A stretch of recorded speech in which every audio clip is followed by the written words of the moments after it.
Lorsque je suis arrivé au ministère, c'était en 2010, juillet, j'ai vite compris qu'on avait beaucoup de problèmes à surmonter. Les violences sexuelles basées sur le genre n'étaient pas tellement coordonnées, c'était laissé aux Nations Unies et à d'autres partenaires. Et donc il n'y avait pas une coordination, il n'y avait pas une appropriation de la part du gouvernement.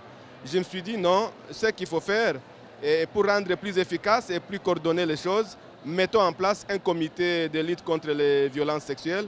C'est ce qui a été fait, ce comité coordonne et aujourd'hui ça rend mieux la prise en charge des survivants de violences sexuelles.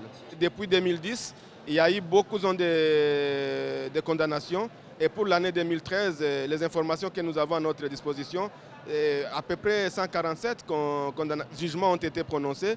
Et je pense que pour nous, ces jugements constituent vraiment une action préventive. Lorsque les gens sont condamnés comme ça, et ça peut faire peur aux autres et puis ça peut arrêter les violences. La lutte contre les violences sexuelles, ce n'est pas la lutte des seules femmes, mais les hommes doivent bien comprendre qu'il s'agit bien d'un droit et non d'une faveur.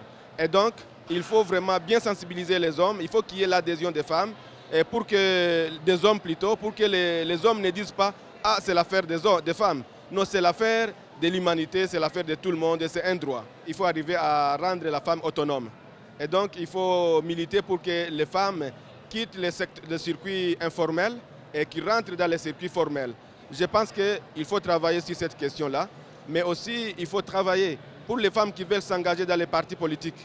Il faut vraiment que les femmes s'engagent d'une manière agissante. Les femmes qui sont promises à un poste donné, elles ne doivent pas être mises à l'épreuve. Mais par contre, ils doivent être mis en compétition dans les mêmes conditions avec leurs partenaires hommes. Et souvent, nous attendons, maintenant, veillons voir ce que cette femme va faire. Ça, ce n'est pas bon.